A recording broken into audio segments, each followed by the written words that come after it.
ಒಂದು ಸಮಸ್ಯೆ ಇದೆ. ಏನ್ ಗೊತ್ತಾ, ನಮಗೆಲ್ಲ ವಿಷಯ ಗೊತ್ತಿದೆ ಅಂತ ಗೊತ್ತಿಲ್ಲ. ಇನ್ನೊಂದ್ಸರಿ ಹೇಳ, we all know the things but we don't know that we know it. ವಿಷಯ ಗೊತ್ತಿದೆ ಅಂತ ಗೊತ್ತಿಲ್ಲ. ಇದೇ ನಮ್ಮ ಪ್ರಾಬ್ಲಮ್. ನಾನು ಹೇಳೋ ವಿಷಯ ಎಲ್ಲ ನಿಮ್ಗೆ ಗೊತ್ತಿಲ್ಲ ಅಂತಲ್ಲ. ನೀವೆಲ್ಲ ಬಹಳ ಬುದ್ಧಿವಂತರು. ಏನೋ ಇವತ್ತಿನ ಮಕ್ಕಳಿಗೆ ಐಕ್ಯೂ ಜಾಸ್ತಿ, ನಿಮ್ಮಲ್ಲಿ ಬಹಳ ಹೈ ಐಕ್ಯೂ ಇದೆ, ಇಂಟೆಲಿಜೆಂಟ್ ಕ್ವೋಷಂಟ್ ತುಂಬಾ ಜಾಸ್ತಿ ಇದೆ. ಸಮಸ್ಯೆ ಅಂದ್ರೆ ಇವರಿಗೆ ಇಕ್ಯೂ ಇಲ್ಲ. ಇಕ್ಯೂ ಅಂತಂದ್ರೆ ಇಮೋಷನಲ್ ಕ್ವೋಷಂಟ್, ಭಾವನಾತ್ಮಕ ಗುಣಾಂಕ. ಅದು ಬರೋದು ರಿಲೇಶನ್ಶಿಪ್ ಕ್ವೋಷಂಟ್ ಇಂದ. ಸಂಬಂಧ ಚೆನ್ನಾಗಿರ್ಬೇಕು. ಯಾರನ್ನಾರು ನೋಡ್ರಿ ನಾವು ನಗದೇ ಇಲ್ಲ, ನೀವೆಲ್ಲ ಪರವಾಗಿಲ್ಲ ಚೆನ್ನಾಗಿ ನಗ್ತಾ ಇದ್ದೀರಿ, ಐ ಆಮ್ ವೆರಿ ಹ್ಯಾಪಿ. ಎಲ್ಲ ನೋಡ್ಬೇಕು, ಮುಂದೆ ಕೂತಿರ್ತಾರೆ, ಏನಾದ್ರೂ ಮುಗ ಟೈಟ್ ಆಗಿ ಕೂತ್ಬಿಟ್ಟಿರ್ತಾರೆ. ನಕ್ರೆ ನಮ್ಮ ಸ್ನಾಯುಗಳು ಹಗುರ ಆಗ್ತವೆ. ನಗದಕ್ಕೆ ಬರೀ 17 ಸ್ನಾಯುಗಳು ಸಾಕು. Only 17 muscles are required to give a beautiful smile.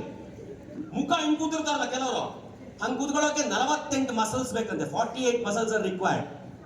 So using less muscles you can have a wonderful life by smiling, ಅಲ್ವಾ?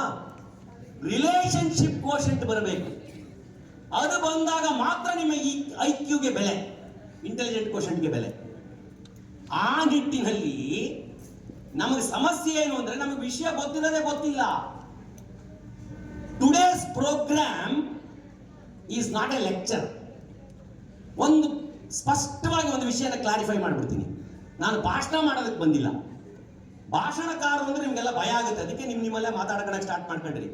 ಇದು ಯಾರು ಇದು ಕೋಟ್ ಹಾಕೊಂಡು ಬೇರೆ ನಿಂತ್ಕೊಂಡಿದ್ದಾರೆ, ಏನ್ ಕಥೆನೋ ಏನೋ ಇವ್ರ ಕಥೆ ಅಂತ ಯೋಚನೆ ಮಾಡಕ್ ಶುರು ಮಾಡಿರ್ತೀರಿ. ಯಾಕಂದ್ರೆ ಭಾಷಣ ಅಂದ್ರೆ ನಿಮ್ಗೆ ಅಷ್ಟು ಹೆದರಿಕೆ ಇದೆ, ನನಗೆ ಗೊತ್ತು. ಕಾರಣ ಇಲ್ಲ ಅಂತ ಹೇಳಲ್ಲ ನಾನು. ಒಬ್ರು ಭಯಂಕರ ಭಾಷಣಕಾರ ಇದ್ರಂತೆ. ಅವರ ಭಾಷಣ ಎಷ್ಟು ಭಯಂಕರವಾಗಿತ್ತು ಅಂತಂದ್ರೆ ನಿಮ್ಮಂಗೆ ಬಹಳ ಜನ ಕೂತಿದ್ರು, ಎಲ್ಲ ಓಡೋಗ್ಬಿಟ್ರು, ಯಾರು ಇಲ್ಲ. ಹಿಂದ್ಗಡೆ ಒಬ್ಬ ಮಾತ್ರ ಕೂತಿದ್ದಾನೆ. ಇವ್ರಿಗೆ ಖುಷಿ ಆಯ್ತು, ಇನ್ನೂ ಅರ್ಧ ಗಂಟೆ ಜಾಸ್ತಿ ಭಾಷಣ ಮಾಡಿದ್ರು.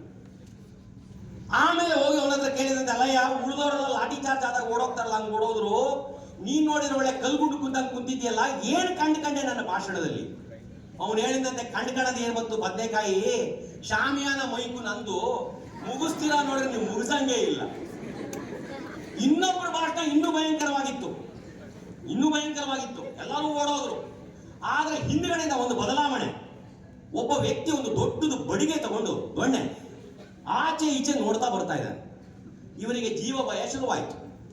ಭಾಷಣದಿಂದ ಜೀವ ಭಯ ಇದೆ ಅಂತ ಗೊತ್ತಾಗಿದ್ದೆ ಅವತ್ತು ಅವರಿಗೆ.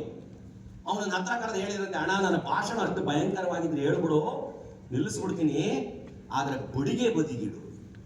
ಅವ್ರು ಹೇಳಿದಂತೆ, ಬಡಿಗೆ ನಿಮಗಲ್ಲ ಸಾರ್, ನಿಮ್ಮನ್ನು ಕರೆಸಿದಾರಲ್ಲ ಅವರಿಗೆ, ಹಾಗಾಗಿ ನನ್ನಿಂದೇನಾದ್ರೂ ಅಪಾಯ ಆದ್ರೆ ಅವರಿಗಾಗಬೇಕು, ನಂಗಲ್ಲ. ಆದ್ರೆ ಒಂದು ತಿಳ್ಕೊಳ್ಳಿ, ಭಾಷಣ ಅನ್ನುವಂಥದ್ದು ಅದ್ಭುತ ಕಲೆ. ಅದ್ರ ಬಗ್ಗೆನೇ ನಾವು 2 ದಿವಸ ತರಬೇತಿ ಮಾಡ್ತೀವಿ.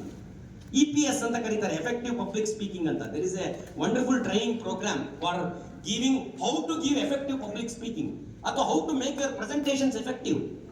ಅದು ಇವತ್ತಿನ ನೀಡಲು. ನೀವು ಯಾವುದೇ ಫೀಲ್ಡ್ಗೆ ಹೋದ್ರೂ ನಿಮ್ಮಲ್ಲಿರುವ ವಿಚಾರವನ್ನ ಸರಿಯಾಗಿ ಹೊರಗಿನವರಿಗೆ ತಿಳಿಸೋದು ಹೇಗೆ? ಬೈ ಎಕ್ಸ್ಪ್ರೆಸಿಂಗ್ ಯುವರ್ ಸೆಲ್ಫ್, ಅಲ್ವಾ? ಆದ್ರೆ ಭಾಷಣದಂತಹ ಕಲೆಯನ್ನ ಕೆಲವರು ಕೊಲೆ ಮಾಡಿಬಿಟ್ಟಿದ್ದಾರೆ. ನಮ್ಮಲ್ಲಿ ಬಹುಪಾಲು ಜನ ಪುಡಾರಿಗಳು, ಅಲ್ವಾ? ರಾಜಕಾರಣಿಗಳಲ್ಲಿ ಪುಡಾರಿಗಳೇ ಜಾಸ್ತಿ, ನಾಯಕರಿಲ್ಲ, ಲೀಡರ್ಸ್ ಇಲ್ಲ. Only 0.1% leaders, 99.9% ಪುಡಾರಿಗಳು. ಈ ಭಾಷಣವನ್ನ ಈ ಪುಡಾರಿಗಳು ತಮ್ಮ ಅಸ್ತ್ರ ಮಾಡ್ಕೊಂಡ್ಬಿಟ್ಟಿದ್ದಾರೆ. ಹಂಗಾಗಿ ನಿಮಗೆಲ್ಲ ಹೆದರಿಕೆ ಆಗುತ್ತೆ ಭಾಷಣ ಅಂದ್ರೆ. ಹಾಗಾಗಿ ನಾನು ಖಂಡಿತ ಭಾಷಣ ಮಾಡಲ್ಲ. ಮತ್ತೇನ್ ಸರ್ ಮಾಡ್ತಿರೋದು ನೀವು? ಕೈಯಲ್ಲಿ ಹಿಡ್ಕೊಂಡು ಅವಾಗಿಂದ ಹೇಳ್ತಾ ಇದ್ದೀರಿ, ಭಾಷಣ ಮಾಡಲ್ಲ ಅಂತಿದ್ದೀರಾ. ನಾನು ಇವತ್ತು ನಿಮಗೆ ತರಬೇತಿ ಕೊಡೋದಕ್ಕೆ ಬಂದಿದ್ದೀನಿ. ಅಗ್ರೀಡ್? ಓಕೆ. ಹಾಗಾದ್ರೆ I will ask you one question. I need answers. ಉತ್ತರ ಗೊತ್ತಿರೋರು please raise your hand. I will bring the mike to you. You need to give the answer. The question is, English ಅಲ್ಲಾದ್ರೂ ಹೇಳಿ, ಕನ್ನಡದಲ್ಲಾದ್ರೂ ಹೇಳಿ, ಯಾವ್ದಾದ್ರು ಹೇಳಿ, ತೊಂದರೆ ಇಲ್ಲ, ನನಗೆ